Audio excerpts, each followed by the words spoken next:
আমার আল্লাহ বলেন, ঈমানদারেরা নামাজের মধ্যে আমার আল্লাহকে ভয় করে, আর মুনাফিকরা নামাজের মধ্যে নামাজ আদায় করে মানুষকে দেখানোর জন্য, ছুটাছুটি করার জন্য নামাজ আদায় করে। শুক্রবারে গেলে দেখা যায় পাক্কা ঈমানদার কারা আর মুনাফিক মার্কা নামাজি কারা। 2 রাকাত নামাজের পরে সালাম ফিরাইয়া ইমাম সাহেব দোয়াটা করার সাথে সাথে মসজিদ খালি করে সুন্নত না পড়ে যারা বের হয়ে যায় তারা নামাজি না, তারা নামাজি নামক মুনাফিক, তারা নামাজি নামক মুনাফিক। আর যারা ঈমানদার তারা আগেও সুন্নত পড়ে, পরেও সুন্নত পড়ে, আগে মসজিদে যায়, সবাই শেষে বের হয়। আর মুনাফিকেরা মসজিদে গেলে পাগল হয়ে যায়, কতক্ষণ বাহিরে যাবে।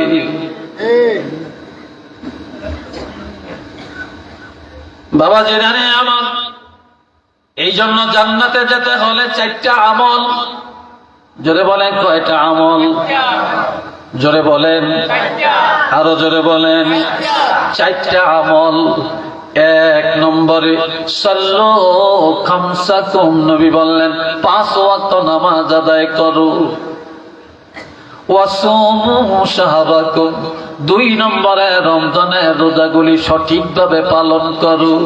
3 নম্বরে ওয়াদ্দু যাকাতা আমওয়ালিকুম, তোমরা মালের যাকাত বছরে একবার আদায় করো। 4 নম্বরে ওয়াতিউ যা আমরিকুম, তোমাদের দেশের রাষ্ট্রপ্রধান যদি মুসলমান হয়, শরীয়তের শাসনে যদি দেশ চলে, ওই রাষ্ট্রপ্রধানের কথা মেনে চলো। যেই দেশের রাষ্ট্র কোরআনের শাসনে চলে না, শরীয়তের রাষ্ট্রে আইনে চলে না, ওই দেশে হক্কানি আউলিয়ায়ে কেরাম, পীর বুজুর্গ এবং ওলামায়ে কেরামেরা যেইভাবে তোমাদেরকে কোরআন হাদিসের উপদেশ দিবে, ওই পথে মানিয়া বাড়ি যায় তোমরা সঠিকভাবে আমল করো। আমি রাসূল ঘোষণা দিলাম, বাধা দেওয়ার ক্ষমতা কারো নাই। তাদখুলু জান্নাতা রাব্বিকুম, তোমরা ডাইরেক্ট প্রভুর জান্নাতের মধ্যে চলিয়া যাবে।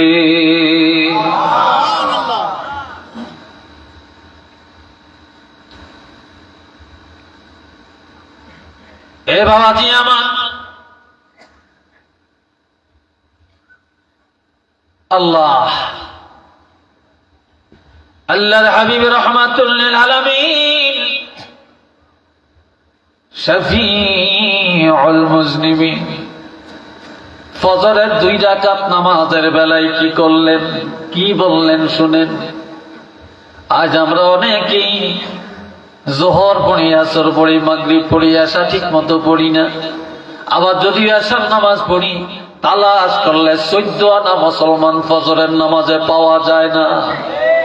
সারা জীবনের ওয়াজ এক জায়গায় যদি করেন, সারা জীবনের আমল এক জায়গায় করল, 2 রাকাত ফজরের নামাজের সমান করা যাবে না।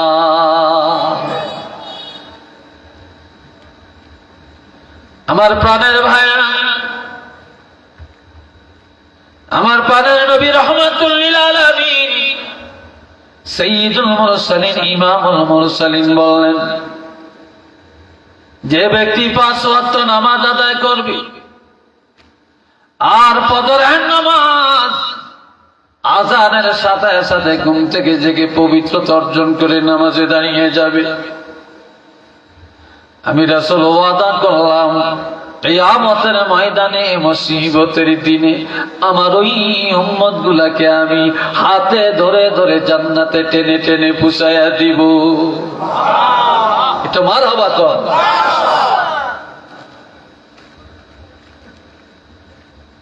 দুই ওয়াক্ত নামাজ ঠিক করেন। কয় ওয়াক্ত? চিল্লিয়ে বলেন। 3 ওয়াক্তের কথা বললাম না, 2 ওয়াক্ত ঠিক করেন, বাকি 3 ওয়াক্ত সহজ।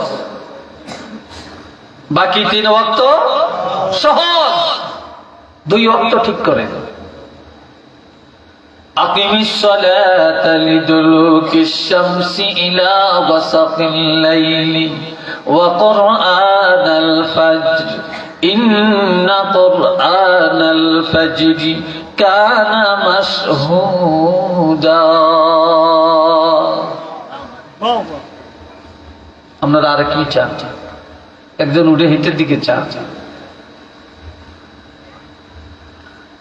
আমি সরি বড়ি কইতে পারি না, তালেবালি কইতে পারি না, তারে তারে পারি না, গজল মজল পারি না। আবার পারি না যে তা না, এটি ওয়াজের মধ্যে, এটা আমি অভ্যস্ত না। কথা বুঝছেন? এ ভাইয়েরা,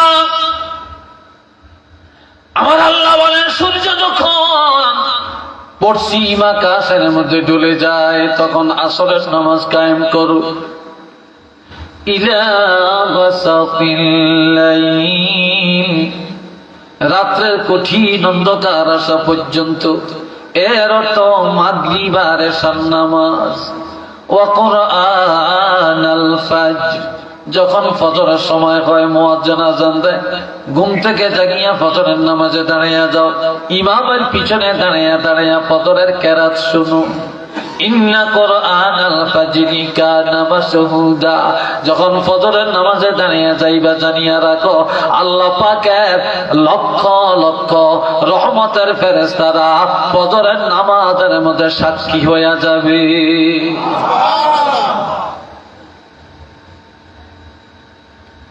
এই আসরের নামাজ আর ফজরের নামাজ, জোরে বলেন কোন নামাজ? সবাই বলেন কোন নামাজ? আসরের নামাজ আর ফজরের নামাজ। এই দুই নামাজের মধ্যে যারা অবহেলা করবে না, আসর আর ফজর যাদের ঠিক, বাকি জোহর মাগরিব এশা সহজ। যার আসরের নামাজ আদায় করা কঠিন, ফজরের নামাজ আদায় করা কঠিন, বাকি 3 ওয়াক্ত তার জন্য কঠিন। কিন্তু ফজর আর আসর যার কাছে সহজ, তার কাছে বাকি 3 ওয়াক্ত আরো পানির মতো। এই জন্য বলছে এই 2 ওয়াক্ত নামাজ ঠিক করো, তাহলেই তোমরা নামাজি হয়ে যাবে, তোমরা খাঁটি মুত্তাকিন হয়ে যাবে। আর এক হাদিসে আমার রাসূল বলেছেন, সূর্য ডুবার আগের নামাজ অর্থাৎ আসরের নামাজ যদি তোমরা কায়েম করো, আর সূর্য উদয়ের আগের নামাজ অর্থাৎ ফজরের নামাজ যদি তোমরা আদায় করো, আমি রাসূল ঘোষণা দিলাম তোমাদের এই দেহটা জাহান্নামের আগুনে জ্বলবে না, জ্বলবে না। একটু চিল্লিয়ে বলেন না আলহামদুলিল্লাহ।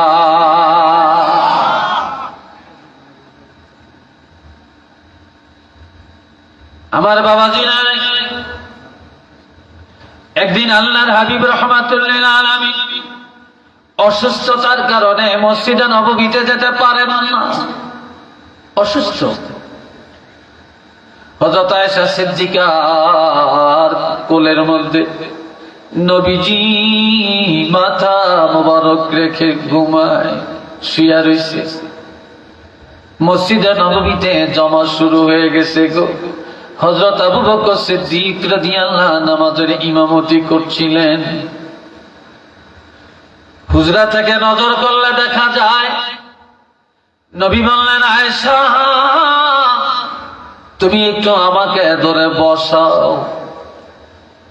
হযরত আয়েশা সিদ্দিকা নবীকে ধরে বসালেন।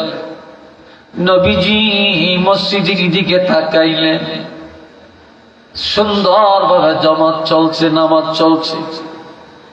নবী এটা দেখিয়া চক্ষু মোবারক থেকে পানি ছেড়ে দিয়ে কাঁদতে শুরু করে দেন।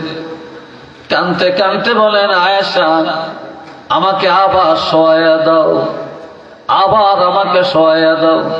যখন শোয়াইয়া দিল, হযরত আয়েশা বলে, ইয়া রাসূলুল্লাহ আপনি কান্নাকাটি কেন করেন? নবী বলে, আয়েশা আমি কাঁদি যেই নামাজের জন্য জীবন ভর এত কষ্ট করলাম, ওই নামাজে আজকে আমি যেতে পারলাম না। তবে আমার কান্নার কারণ হলো যে আমি রাসূল ভাবলাম যখন আমি থাকবো না, তারপর আজকে যেই সুন্দরভাবে নামাজ কায়েম হইছে, সাহাবীরা যেভাবে জমাতে নামাজ আদায় করছে, কাজে আমার মনের ভিতরে একটা প্রবোধ চলে আসছে। আমি ধারণা করলাম আমি রাসূল না থাকলেও জামাত কোনোদিন বন্ধ হবে না। একটু চিল্লিয়ে বলেন না সুবহানাল্লাহ।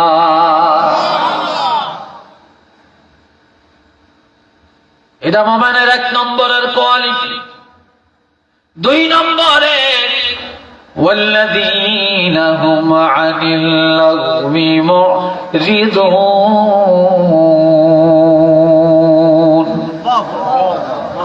ওইসান হেমিসা হা এটাকে বলে পরশ্রীকাতরতা। বাবা জিনারে আমার আল্লাহ বলেন ইমানদারের 2 নম্বরের গুণ হলো ইমানদারেরা বেহুদা কথা জবান দিয়া বলবে না, ইমানদারেরা বেসরা কথা বলে না, ফাহিশা কথা বলে না, গীবত করে না, শিকায়েত করে না, গালমন্দ করে না। ইমানদারেরা জবানে মিথ্যা বলে না, ইমানদারেরা নবীর বিরুদ্ধে বলে না, আল্লাহর বিরুদ্ধে বলে না, আলেমের বিরুদ্ধে বলে না, ওলি আল্লাহর বিরুদ্ধে বলে না। ইমানদারেরা তাদের জবানটাকে সব সময় হেফাজত করে রাখে, আর জবান হেফাজত এটা হলো সবচেয়ে বড় তাকওয়া, এটা সবচেয়ে বড় তাকওয়া। যারা জাহান্নামে যাবে জবানের কারণে যাবে, আর যারা জান্নাতে যাবে তারাও জবানের কারণে যাবে। বাবাজি জানে আমার 3 নম্বর, 3 والذين هم للزكاة فاعلون।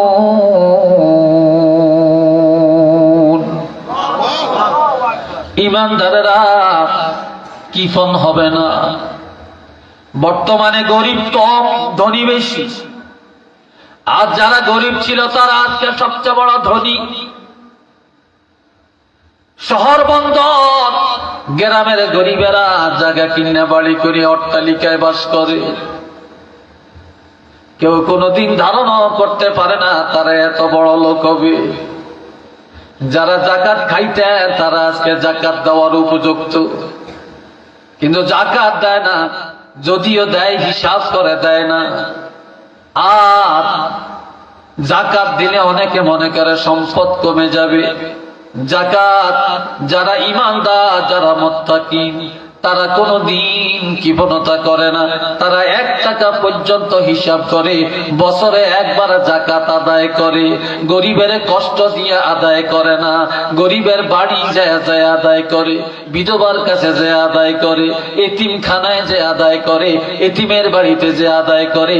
এতিমের তার বাড়িতে আনে না, বিধবারে কষ্ট দিয়ে তার বাড়িতে আনে না। কেননা যাকাত এটা গরিবের ফরজ না, এটা আমার আপনার ফরজ। আর এই ফরজ আদায় করার জন্য গরিবের বাড়িতে যাওয়া একান্ত জরুরি। গরিবের কাছে যে যাকাত দিবেন, গরিব আপনার বাড়িতে আসবে কেন?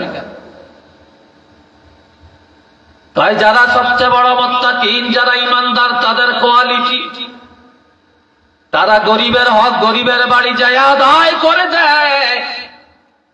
গরিবের কষ্ট দেয় না, গরিবের মনে প্রফুল্লতা যোগাইয়া দেয়। কোন ধনী যদি গরিবের দ্বার প্রান্তে টাকা নিয়ে যায়, যাকাত নিয়ে যায়, ওই গরিবের মন বড় হয়ে যায়। গরিব ধনীর জন্য দোয়া করে, ওই ধনী আমার আল্লাহর দরবারে ভালো হয়ে যায়। 4 নম্বরে والذين هم لفروجهم حافظون। সবাই একবার বলেন আল্লাহু আকবার। আর ঈমানদারের কোয়ালিটি, ঈমানদারেরা লজ্জাস্থানের হেফাজত করে। আজ ঘরে ঘরে জিনা, পাড়ায় পাড়ায় জিনা, ওয়াজ কেন ধরে না? ইমাম সাহেবের কথা কেন আমলে আসে না? জুমার নামাজে খতিব সাহেব যা আলোচনা করেন, এই আলোচনা আমল করলে আর কোন বক্তার ওয়াজ শোনার প্রয়োজন হয় না, কিন্তু আমল নাই। তারপরে এত গজব কেন? এত অশান্তি কেন? এত মারামারি কেন? এত মামলা কেন? এত মামলা, এত সাইক্লোন, এত ঘূর্ণিঝড়, এত ভূমিকম্প একমাত্র মহিলাদের দায়ুসগিরির কারণে, নারী পুরুষ অবাধে চলার কারণে। আর জিনার সয়লাভ যখন জমিনে বেড়ে চলে, ঘরে ঘরে পাড়ায় পাড়ায় মহল্লায় মহল্লায় যখন জিনা বেড়ে যাবে আমার ভাইরা, তখন এই জমিনে চাইলের মজা থাকবে না, ডাইলের স্বাদ থাকবে না, মাসকলির ডাইলের স্বাদ থাকবে না, মাছের স্বাদ থাকবে না, গোসের স্বাদ থাকবে না, দুধের স্বাদ থাকবে না, বরকত পাওয়া যাবে না। আর মামলা মোকদ্দমায় জর্জরিত হয়ে যাবে, মানুষের মায়া উঠে যাবে, ভাই ভাইকে মেরে ফেলবে, ছেলে বাবাকে মেরে ফেলবে, বাবা সন্তানের মেরে ফেলবে, স্বামী বিবিকে মারবে, বিবি স্বামীকে মারবে। আবার স্বামীর সামনে স্বামী থাকা অবস্থায় স্বামীর অর্থ মানিয়া বেগানা পুরুষ গ্রহণ করে চলে যাবে। তখনই আল্লাহর গজবে দুনিয়া ভরপুর হয়ে যাবে। একটু চিল্লে বলেন না নাউযুবিল্লাহ। বিরক্ত ভাবছেন আপনারা? হ্যাঁ, কষ্ট লাগছে আপনাদের কাছে? আমার এত শেষ মেশ দিছেন, আমার আগের হুজুরে যেই টাইম হাইছে সেই টাইম যদি আই বুড়িয়াই পাইতাম, তাহলে মানুষ যেগুন দেখছেন এই সময় এত 10 জন হইলেও বেশি আমি পাইতাম। এই কথা ঠিক কিনা? 10 জন হইলেও বেশি আমি পাইতাম ইনশাল্লাহ।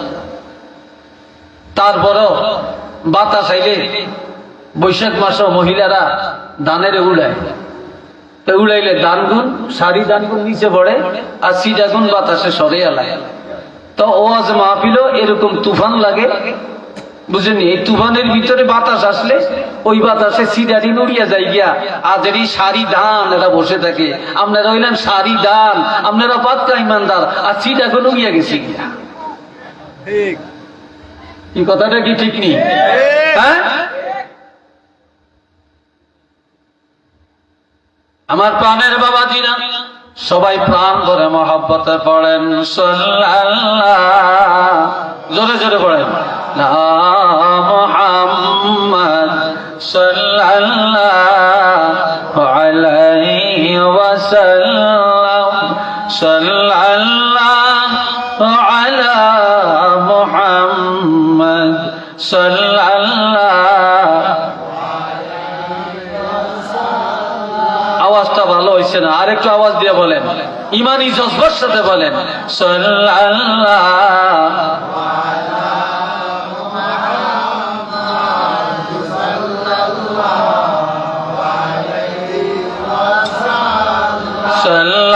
সাল্লাল্লাহু আলা মুহাম্মদ সাল্লাল্লাহু আলাইহি والذين هم لفروجهم حافظون। তবে ঈমানদারেরা তাদের লজ্জাস্থানে হেফাজত করে রাখে, লজ্জাস্থান হারাম কাজে ব্যবহার করে না, জিনার আড্ডায় তারা যায় না, ব্যভিচারিতে তারা যায় না, আল্লাহর ভয়ে তারা জিনা থেকে নিজকে বাঁচায় রাখে, লজ্জাস্থান হারাম কাজে ব্যবহার করে না।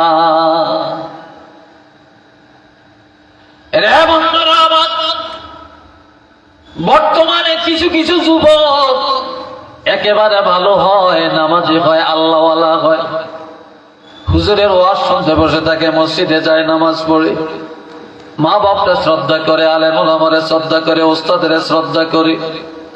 আবার তালাশ করলে দেখা যায় অধিকাংশ যুবক এখন বেয়াদব, মা বাপের মানে না, ওস্তাদের মানে না, আলেম মানে না, সমাজ মানে না, নামাজ মানে না, মন গড়া চলে। তাদের কারণে সমাজে অশান্তি, রাষ্ট্রে অশান্তি, আর তাদের কারণেই যত অকারেন্সগুলি সমাজের মধ্যে ঘটে থাকে। আর এটার মূল কারণ হলো দুইটা। জোরে বলেন কয়টা? জোরে বলেন কয়টা? এক নম্বরের কারণ, যেই বাবা সন্তান জন্ম দেন, যেই বাবার এক ফোঁটা নাপাক পানি দিয়া এই সন্তানটার জন্ম, এই বাবা খায় হারাম, বাবা বুঝি হালাল না, বাবায় খায় হারাম। সুদ খায়া সন্তান জন্ম দিছে, ঘুষ খায়া সন্তান জন্ম দিছে, পরের হক খায়া সন্তান জন্ম দিছে, জুলুমের টাকা খায়া সন্তান জন্ম দিছে, মিথ্যার আশ্রয় নিয়ে ব্যবসা করে ওই ব্যবসার টাকা খায়া সন্তান জন্ম দিছে। তাহলে এই বাবার বীর্যটা হইল হারাম, রক্ত মাংস হারাম, এই জন্য হারামের রক্ত, হারামের বীর্য। আর যেই মায়ের রেহেমের সন্তান, ওই মায়ের রেহেম পবিত্র না, ওই মা খায় হারাম। মা হলো দায়ুস, মা সন্তানের পেটে নিয়ে ঘরে থাকে না, রাস্তায় রাস্তায় দৌড়ায়, হাটে বাজারে দৌড়ায়, শহরে বন্দরে দৌড়ায়, বিয়ার আসরের মধ্যে যায়, পিকনিকে যায়, রাজনীতির ময়দানে যায়। এই মহিলারা দায়ুস হয়ে যাওয়ার কারণে আর বাবার উপার্জন হারাম পথা হওয়ার কারণে সন্তানেরা ভালো হয় না, ভালো হয় না। এই জন্য এখন আর আমরা নেককার সন্তান উপহার দিতে পারি না, সন্ত্রাসগুলি আমরা দুনিয়াতে রেখে যাই। কথা ঠিক না? কসম করে বললাম, আল্লাহর কোরআন হাতে, আপনি হালাল খেয়ে সন্তান জন্ম দেন আর মা বোনের পর্দা করেন, আপনিও পর্দা করেন, লজ্জাস্থান হেফাজত করেন। আপনার ঘরে আল্লাহ আড়াই বাণীর অলি আল্লাহ পাঠাইয়া দিবেন, সরসিনার আল্লাহর অলি পাঠাইয়া দিবেন, সোনাকান্দার আল্লাহর অলি পাঠাবেন, দামচির অলি আল্লাহ পাঠাবেন। আমার ভাইরা, হযরত শাহজালালের উত্তরসূরি আপনার ঘরের থেকে আল্লাহ পাঠাইয়া দিবেন। একটু চিল্লে বলেন না সুবহানাল্লাহ। আপনাদের এই ওঠাড়া গ্রামে কয়েকজন আল্লাহর অলির আস্তানা আছে। জোরে বলেন আছে কি নাই? আরো জোরে বলেন আছে কি নাই? এই দেশে অলি আল্লাহ, এটা আল্লাহর রহমত। অলি আল্লাহর আস্তানা, এটা আল্লাহর রহমত। সিলেটের জমিন আজকে ধন্য, 360 অলিয়ার আস্তানা, হযরত শাহজালাল আল্লাহর অলির আস্তানা। যেই দেশের মানুষকে আল্লাহ ভালোবাসেন ওই দেশে আল্লাহ অলি আল্লাহর আস্তানা কবুল করেন। আমার প্রাণের ভাইয়েরা, এখন এখানে এই ওটখানা গ্রামে কয়েকজন আল্লাহর ওলি, আমরা শুধু মাজারে যাব, জিয়ারত করব, বরকত নিব না। এরা আল্লাহর ওলি, আমরাও যেন আল্লাহর ওলি হতে পারি, আমার ঘরেও যেন ওলি আল্লাহ হতে পারে, আমার সন্তান আমার নাতিও যেন আল্লাহর ওলি হতে পারে। এই চেষ্টা তো আমাদের মধ্যে নাই, থাকবেও না, আসবেও না। তার কারণ মানুষ বর্তমানে যেইভাবে চলছে, পরিবার, সমাজ, এরপরে ব্যবসা, রাজনীতি, সমাজনীতি, রাষ্ট্রনীতি, আন্তর্জাতিক নীতি যেভাবে চলছে রে ভাই, এই দেশে ভালো কিছুর আশা আর করা যাবে না।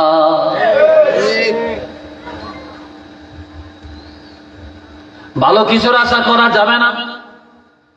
তারপরেও স্বামীর লজ্জাস্থান বিবির জন্য হালাল, বিবির লজ্জাস্থান স্বামীর জন্য হালাল। স্বামীর আপাদমস্তক বিবিয়ে দেখবেন, বিবির আপাদমস্তক স্বামীয়ে দেখবেন। তবে স্বামীর একান্ত লজ্জাস্থান যেটা, বিবি তালাশ করলে এটা জায়েজ আছে, তবে তাকওয়ার খেলা। বিবির লজ্জাস্থান স্বামী দেখা যায়, তবে নজর করা, চোখ দিয়ে দেখা, এটা তাকওয়ার খেলা। ইমানদারেরা তাকওয়ার খেলাফ কাজ কোনোদিন করতে পারে না। তারপরেও অন্যায় ভাবে কোন বেগানা নারী, বেগানা পুরুষ একজনে আরেকজনের জন্য হারাম। আজ মানুষের লজ্জা নাই, শরম নাই। এমনকি বিবাহিত মহিলা, বিবাহিত পুরুষ, পর পুরুষ পর নারীর সাথে এই হারাম কাজে লিপ্ত হইয়া এই দুনিয়া গজবের কারখানা বানিয়ে দিছে রে। একটু চিল্লিয়া বলেন না নাউযুবিল্লাহ। আরেকটা জোরে সরে কর না নাউযুবিল্লাহ। আর একটা বড় গজব, ওইটা নিও ভাই, কষ্ট লাগে আপনাদের না? আর একটা বড় গজব হইল মোবাইল। এটার মতো বড় গজব আর একটা আছে কিনা জানি না। যুবকের লেখাপড়া শেষ, যুবতীর লেখাপড়া শেষ, বালা মানুষের চরিত্র ধ্বংস, রাত ঘুমায় না, সারা রাত মোবাইল চায়, ফেসবুক চায়, ইউটিউব চায়, তবে ভালোটা চায় না। খারাপ খারাপ ছবিগুলি, এত নোংরা ছবিগুলি, নোংরা পোস্টগুলি এই মোবাইলের মধ্যে দেখে আর পাওয়া যায় রে ভাই। ঈমান রাখা বড় কঠিন হয়ে গেছে রে, যার জন্য নামাজ নাই, আল্লাহর ভয় নাই। এখন মোবাইলে ছোট ছোট বাচ্চারা যদি মোবাইল না দেয় তারা ভাতও খায় না।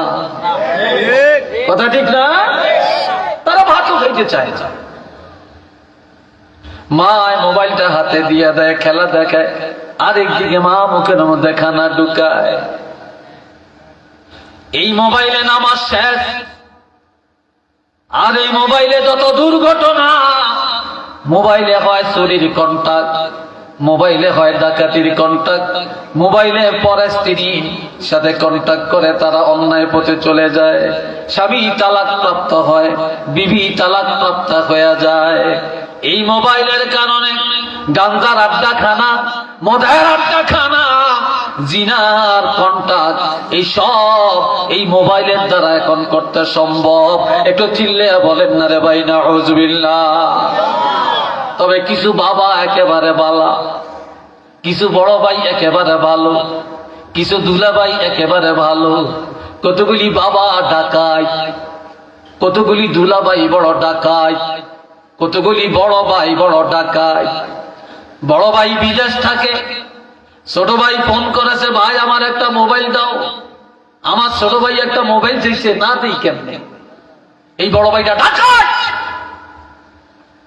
বাবা বিদেশ থাকে, ছেলে বলে বাবা আমার মোবাইলের দরকার, 30,000 টাকা দামের একটা টাচ মোবাইল, অ্যান্ড্রয়েড একটা সেট পাঠিয়ে দিল।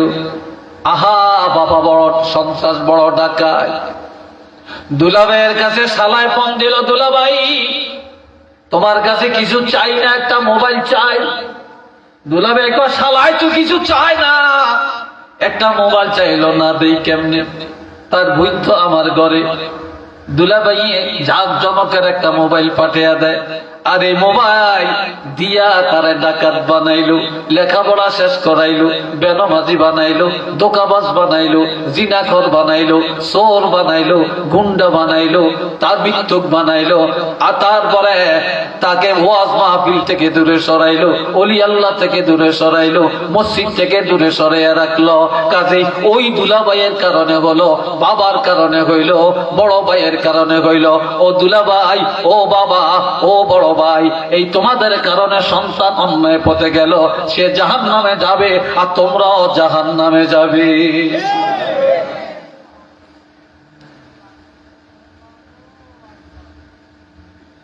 বিরক্ত লাগছে, কথাটা রাগ করছেন মনে হয় না? কথাটা রাগ করছেন মনে হয়। এরপরে আমার বলেন 5 নম্বরে ইমানদারের কোয়ালিটি, ওয়াল্লাযীনা হুম লিআমানাতিহিম, আল্লাহু আকবার করনা। ইমানদারেরা আমানতদার হবে, আমানতের খেয়ানত করবে না, একজনের কথা আর একজনের কাছে বলবে না, অন্যের সম্পদ নিজের সম্পদ মনে করবে না। বর্তমানে যদি পারেন তাহলে মানুষের 10 টাকা দিয়া সাহায্য করিয়েন, চাওয়ারও দরকার নেই, দিয়া লাইছেন। তবে হাওলত দিয়া বন্ধুত্ব নষ্ট করিয়েন না, আর হাওলত দিয়া মামলা বাড়াইয়েন না। হাওলত দিলে অনেক সওয়াব হয়, কিন্তু বর্তমানে টাকা হাওলত নিয়া একেবারে দুশ্মনী সাজিয়ে দেয়। সালাম বন্ধ হয়ে যায়, কালাম বন্ধ হয়ে যায়, কথা বন্ধ হয়ে যায়, বন্ধুত্ব নষ্ট হয়ে যায়, একমাত্র মানুষের চরিত্রের কারণে। একটু চিল্লিয়ে বলেন না নাউযুবিল্লাহ। আর একটু জোরে কন্যা রে ভাই। অথচ হাওলত দিলে, ঋণ দিলে 1 টাকায় 18 টাকা সওয়াব, আর সদকা দিলে 1 টাকায় 10 টাকার সওয়াব। আর ওয়াদা তো ঠিক নাই, আর সন্ত্রাসী বাড়ে, দোকাবাজি বাড়ে, মিথ্যা বাড়ে, ওয়াদা খেলাফ হয়, মুনাফিক হয়ে যায়। তাহলে টাকা হাওলত দিয়ে মুনাফিক বানানোর দরকার নেই।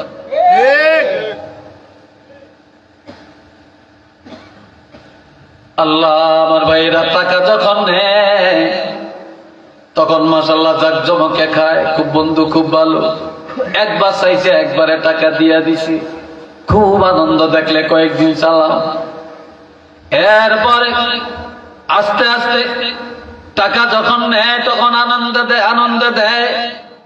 টাকা যখন চাইতে যায় তখন ভিক্ষুকের মতো চাইতে হয়। কি ভাই কথা ঠিক কিনা? যখন চাইতে যায় ভিক্ষুকের মতো চাইতে হয়, তারপর অত পাওয়া যায় না। বেশি চাইলে কয় তোমার টাকা কি খাইছিনি, দিতাম না নি। যেখানে সেখানে খোঁজাখুঁজি কেন করো?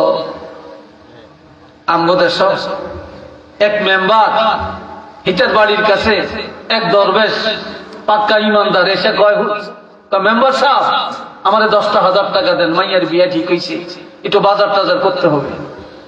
কয় টাকা নাই, তোমার ছেলে না বিদেশ থাকে? কয় থাকে তো, ছেলে টাকা পাঠাইছে, টাকা আসতেছে।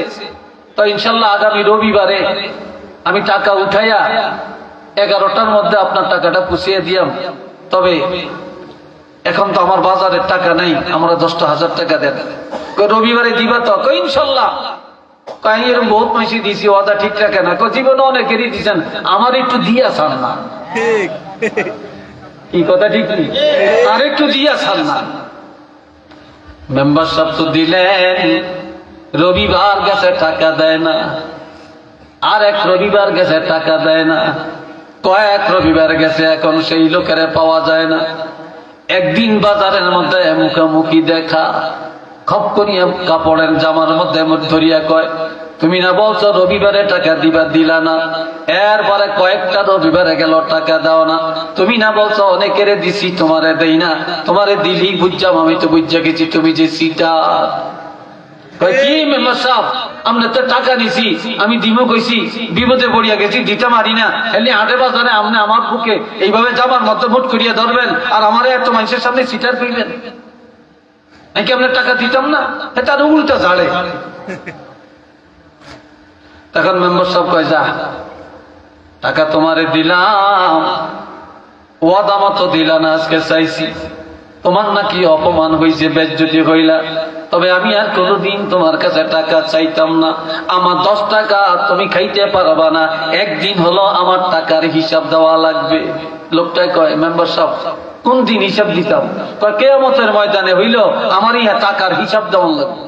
এই কথাকে মেম্বার সাহেব যাইতে গেছে, দৌড় দিয়া হেই পাট পারিয়া হায়াত পাঞ্জা করিয়া মেম্বার সাহেবের ধরিয়া কয়, মেম্বার সাহেব জীবনে বালা মানুষ দেখছি, তবে আল্লাহ এরকম বালা মানুষ দেখি না। কয় কিরম? কয় মানুষে টাকা দিছে 1 সপ্তাহ লাই, 2 সপ্তাহ লাই, আর আমনের টাকা দিচ্ছেন কিয়ামত পর্যন্ত, যদি তাহে আরো 10,000 টাকা দিয়েছে। আপনি এত লম্বা সময় দিচ্ছেন, কে কার এত বড় উপকার করে? সিটার কারে করে? আজ আমানতদারি নাই রে। কিয়ামতের ময়দানে প্রথম কাতারে যারা জান্নাতে যাবে একমাত্র আমানতের কারণে যাবে, আর যারা জাহান্নামে যাবে আমানত খেয়ানতের কারণে যাবে। এমন কি ভাই পর্যন্ত ভাইয়ের কথাটা হজম রাখতে পারে না, আর মহিলারা তো মোটেই পারে না। এক ঘরে কিনে আর এক ঘরে নিয়ে বিক্রি করে। কি ভাই কথা ঠিক কিনা? আর এক ঘরে নিয়ে বিক্রি করে। হায় হায় হায়। এরপরে আল্লাহ বলেন, ইমানদারের 6 নম্বরের গুণ, ওয়াহদিহিম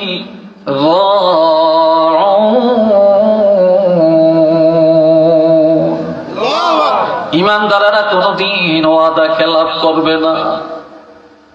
ইমানদারেরা ওয়াদা রক্ষা করে।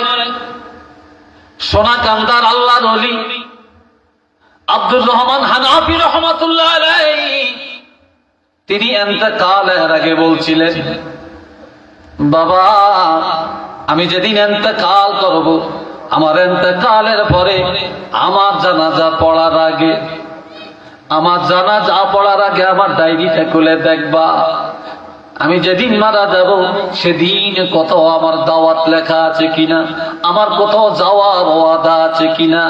যদি সেই দিন কোথাও দাওয়াত লেখা থাকে তাহলে তোমরা 4 জনে ধরিয়া আমার লাশটা কান্দে করিয়া যেখানে আমার ওয়াদা সেখানে আমার লাশটা নিয়ে জানাজা পড়বা, তাহলে আমার ওয়াদাটা পূর্ণ হয়ে যাবে।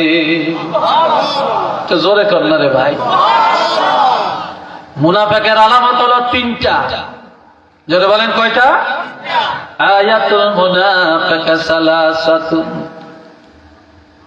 জাদাল মুসলিম, ইমাম মুসলিম আর একটু বাড়াইলেন, ওয়াইন সামা ওয়াইন সাল্লা, যদিও রোজা রাখে, যদিও নামাজ পড়ে, তারপর তিনটা আলামত পাওয়া গেলে সে মুনাফিক। নামাজ পড়ল মুনাফিক, রোজা রাখল মুনাফিক।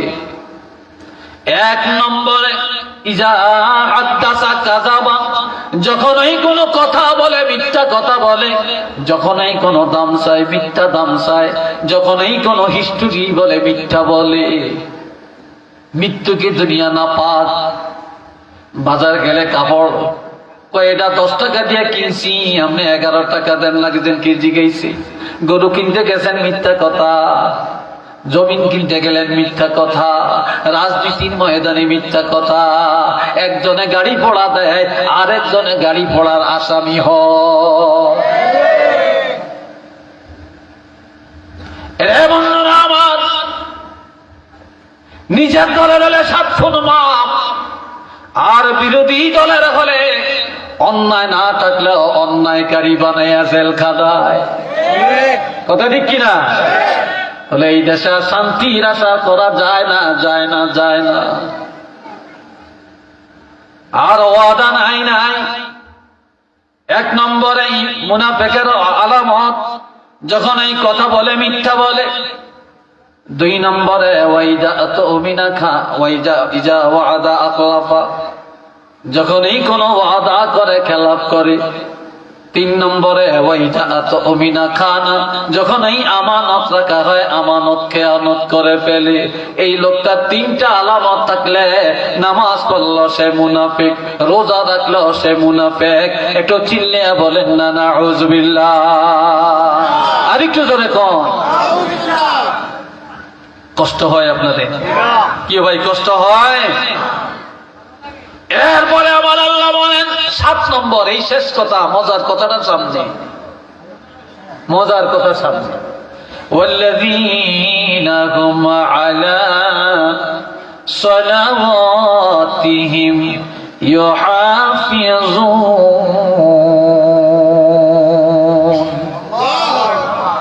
ইমানদারেরা 5 ওয়াক্ত নামাজের হেফাজত করে। ইমানদারেরা ফজরের টাইমে ফজর, জোহরের টাইমে জোহর, আসরের টাইমে আসর, মাগরিবের টাইমে মাগরিব, এশার টাইমে এশা, জুমার টাইমে জুমা। টাইম টু টাইম ইমানদারেরা নামাজ আদায় করে। খেতে কাজ করে, নামাজের টাইম বন্ধ করে নামাজে যায়। রিক্সা চালায়, নামাজের টাইম এসে গাড়ি বন্ধ করে নামাজে যায়। ব্যবসা করে, দোকান বন্ধ করে নামাজে যায়। রাজনীতি করে, মেম্বারি করে, চেয়ারম্যানই করে, অফিস আদালত বন্ধ করে নামাজে যায়। ইমানদারেরা টাইম টু টাইম নামাজ আদায় করে। একটু চিল্লিয়া বলেন না সুবহানাল্লাহ। এখন আল্লাহ শেষ রেজাল্টটা দিচ্ছেন। এই কয়টা গুণ বললাম? কথা বলেন। এই অফিসি দিয়ে কন্যা কয়টা? 1 নম্বর আমি আবারও বললাম, 1 নম্বরে ইমানদারেরা নামাজ পড়বে আল্লাহর ভয়ে। কার ভয়ে? 2 নম্বরে ইমানদারের জবান হেফাজত করবে, কারো গীবত করবে না, শিকায়ত করবে না, বদনাম করবে না, গালমন্দ করবে না, জবানে হারাম ঢুকাবে না। 3 নম্বরে গরিবের কাছে যায় যায় যাকাত আদায় করবে। 4 নম্বরে লজ্জাস্থানে হেফাজত করবে, পর্দার বিধান মানবে। 5 নম্বরে আমানত রক্ষা করবে। 6 নম্বরে ওয়াদা মতো চলবে, ওয়াদা খেলাপ করবে না। 7 নম্বরে ওয়াক্ত মতো নামাজ আদায় করবে, 5 ওয়াক্ত নামাজের হেফাজত করবে। এই 7টা গুণ যে ইমানদারের মধ্যে পাওয়া যাবে। এখন আল্লাহ ফলাফল ঘোষণা দিলেন, উলাইকা হুমুল ওয়ারিসুন,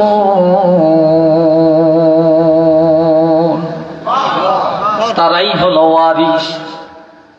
বাপের 10 কারি জায়গার বাড়ি, বাবাই মারা গেলে ছেলেরা মালিক। বাবার 5 কানি জমি, বাবায় মারা গেলে সন্তানেরা মালিক, বাবার মার্কেট সন্তানেরা মালিক, সব কিছুর মালিক আমার আল্লাহ, কিন্তু বেহেশতের মালিক আমার আল্লাহ। কিন্তু আল্লাহ তো বেহেশতের দরকার নাই, আল্লাহ তো আর বেহেশতে যাবে না, কিন্তু এই বেহেশতটা বানাইছে তো আল্লাহ বান্দার জন্য। এখন আবার আল্লাহ বলেন, যারা ঈমানদার, যারা ওলি আল্লাহ, নবীর গুণ এই 7টা, নবীদের গুণাবলী 7টা, সাহাবীদের গুণাবলী 7টা, শুহাদায়ে কেরামের গুণাবলী 7টা, আইমে মুস্তাহিদিনের গুণাবলী 7টা, আবার গাজীদের গুণাবলী 7টা, ওলি আল্লাহদের গুণাবলী 7টা, হক্কানি পীরের গুণাবলী হলো 7টা, হক্কানি বক্তার গুণ হলো 7টা। এই 7টা গুণ যার মধ্যে আছে সেই হক দরবারের পীর হইতে পারবে, হক দরবারের ওলি হতে পারবে, হক দরবারের আলেম হতে পারবে, হক দরবারের মুরিদ হতে পারবে। একটু চিল্লে বলেন না মারহাবা। এখন আল্লাহ পাক বলেন, উলাইকা হুমুল ওয়ারিসুন, আমি আল্লাহ জান্নাত বানাইলাম। এখন এটার মধ্যে কে থাকবে? যাদের মধ্যে এই 7টা গুণ আছে তারাই ওয়ারিস, তারাই মালিক। কিসের মালিক? আল্লাযীনা ইয়ারিসুনাল ফিরদাউস। মারহাবা, আওয়াজ দিয়ে বলেন। আমার আল্লাহ বলেন তারা জান্নাতুল ফেরদাউসের ওয়ারিস। আমরা জান্নাত চাই, কথা ঠিক কিনা? আপনারা চাননি জান্নাত? কারা কারা জান্নাত চান একটু হাতটা তুলে দেখান। তাকবীর, তাকবীর, আল্লাহু আকবার। দিন ইসলাম, দিন ইসলাম, জিন্দাবাদ, জিন্দাবাদ। আল কোরআনের আলো, ঘরে ঘরে আলো, আল হাদিসের আলো, ঘরে ঘরে আলো। আরে তাকবীর, মাশাআল্লাহ, আলহামদুলিল্লাহ। এখন আমার আল্লাহ বলেন, আল্লাযীনা ইয়ারিসুনাল ফিরদাউস, তারা ছোটখাটো কোন জান্নাত না রে, সবচেয়ে দামি সবচেয়ে বড় জান্নাত হলো জান্নাতুল ফিরদাউস। এই জান্নাতুল ফিরদাউসের মধ্যে এই গুণাবলীর ঈমানদারেরা যাবে।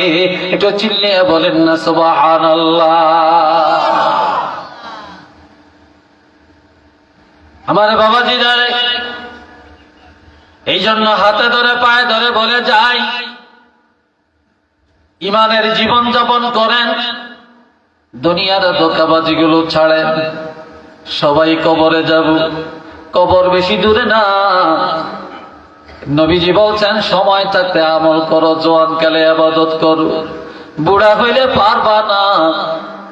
সময় থাকতে ইবাদত করো, সময় বা হায়াত চিরদিন থাকবে না।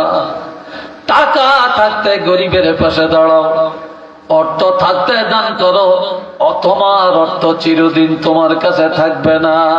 এখনো সময় আছে, আখের গুছানের চেষ্টা করি। আর আমরা ভাই আখেরাতের জন্য তৈয়ার হয়ে যাই। আল্লাহ যেন কবুল করেন সবাই কোনা আমি, আরেকবার ধরে কোনা আমি। কিয়ামতের ময়দানে মুসিবতের দিনে আমার আল্লাহ পাক বলেন, যারা জান্নাতে যাবে নিজের কারণে যাবে, যারা জাহান্নামে যাবে নিজের কারণে যাবে। সুবহানাল্লাহ, কোন না? কার কারণে যাবে? নিজের কারণে যাবে। الوزن يومئذ الحق فمن ثقلت موازينه فأولئك هم المفلحون ومن خفت موازينه فأولئك الذين خسروا أنفسهم। আল্লাহ আল্লাহ, কষ্ট হয় আপনাদের, আমি বুঝছি, বিরক্ত লাগছে। এই তো হুজুর আসতেছে, আল্লাহর ওলি আসতেছে, আল্লাহু আকবার কর না ভাই।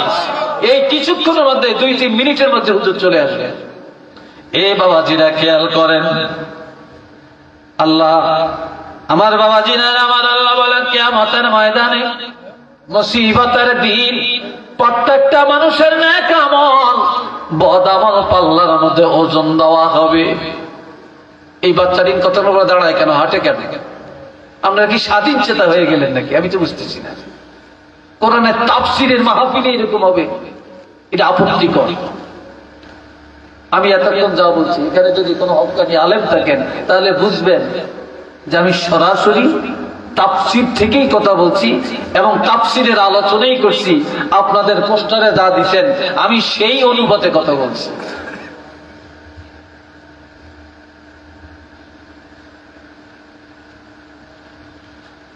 বাবাজিরা আমার, প্রত্যেকটা মানুষের নেক আমল বদ আমল পাল্লায় ওজন দেওয়া হবে। তবে সেদিন কারো আমল গণনা করা হবে না।